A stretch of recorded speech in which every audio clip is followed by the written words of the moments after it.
أما بعد قال النبي صلى الله عليه وسلم ما منكم من أحد يتوضأ فيحسن الوضوء ثم يقوم فيركع ركعتين بقلبه ووجهه إلا قد أوجبه أو كما قال النبي صلى الله عليه وسلم। সম্মানিত মুসল্লিয়ান, আমরা দীর্ঘদিন যাবৎ আলোচনা শুনে এসেছি যে এমন কিছু আমল রয়েছে যে আমলগুলি করলে জান্নাতে যাওয়াটা খুবই সহজ। তো এক এক করে অনেকগুলি আমলের কথা আমরা আলোচনা করেছি।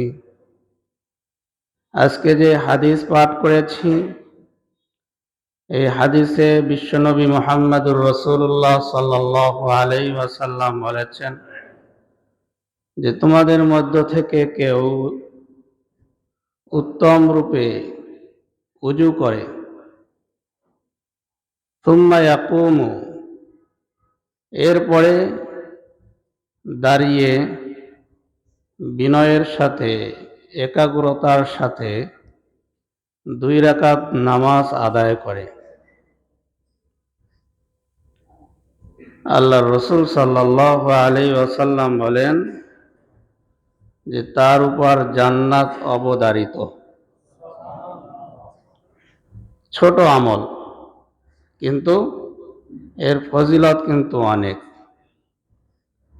উত্তম রূপে উজু করবে আর একাগ্রতার সাথে 2 রাকাত নামাজ আদায় করবে, এর বিনিময়ে জান্নাতে যাওয়াটা সহজ হয়ে যাবে।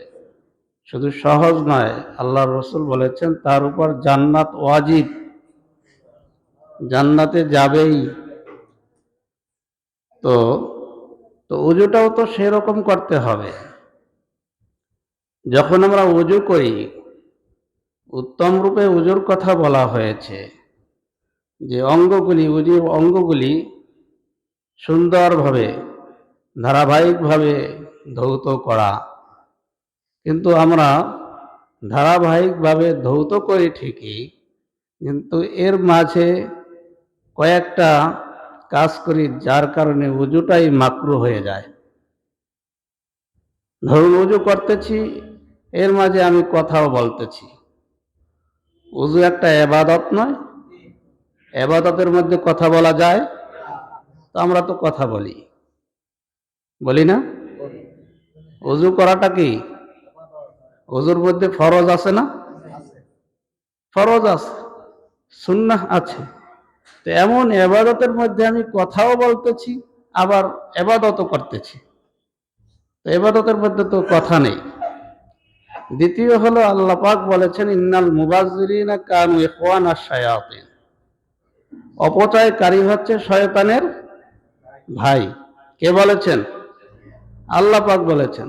কিন্তু ওযু করতেছি, যতটুকু পানি আমার প্রয়োজন এর অতিরিক্ত কিন্তু খরচ করতেছি। আমি টেপ চালু করেছি, এই যে করতেছে আমার এক অঙ্গ ধৌত করতেছি, করার পরে একটু ডলতেছি, এদিকে কিন্তু টেপ ছাড়া পানি পড়তেছে। এটা অপচয় হবে না?